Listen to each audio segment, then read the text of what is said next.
You read the headline, maybe you clicked on it, maybe you didn't, but your brain lit up, didn't it? She's pregnant. The strange relationship between a father and his daughter. Come on, we're all guilty. We see something that sounds dramatic, maybe scandalous, and we lean in. That little voice in our head whispers, what's going on here? That's not curiosity, that's conditioning. You've been trained to look at other people's lives like a reality show.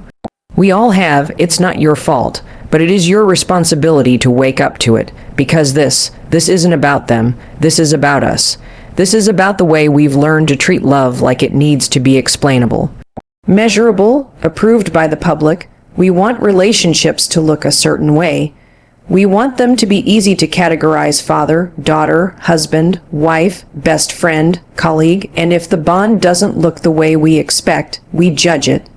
We label it, we question it. That's too close, that's too emotional, that's weird. But let me ask you something. Since when did closeness become strange? Since when did love have to follow a formula? What that headline really reveals is our discomfort. It's not about one person. It's about how we respond when we see vulnerability, tenderness, and connection that we don't understand, especially between a man and his child.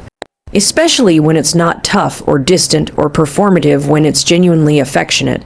We don't know what to do with that, so we criticize it, we question it, we wrap it in sarcasm or gossip and try to explain it away. But here's what I want to say to you, and I mean this. Real love doesn't owe anybody an explanation. Your relationships, the ones that matter to you, they are nobody's business but your own. You don't need a headline's approval. You don't need the internet's validation. And you damn sure don't need to tone down your love just because the world doesn't understand it. I've spent my entire career talking to people who are exhausted, people who are trying to keep their families together, people who are desperate to feel seen and understood. And do you know what breaks my heart? It's not just that people are struggling. It's that they're struggling alone because they've been taught that asking for help is weak, that caring too much is clingy, that being openly affectionate is something to be embarrassed about. Stop. Just stop. You want to know what's strange? I'll tell you.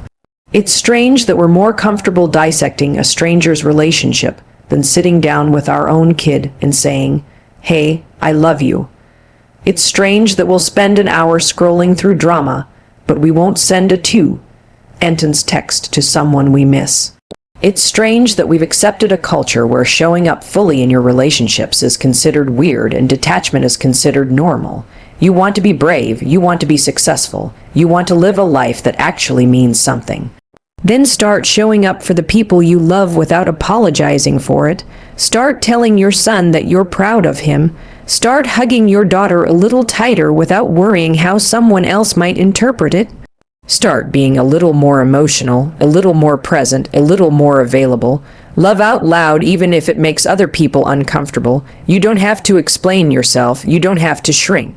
You don't have to filter your love through someone else's insecurity. If someone wants to call your relationship strange, let them. You don't owe them anything.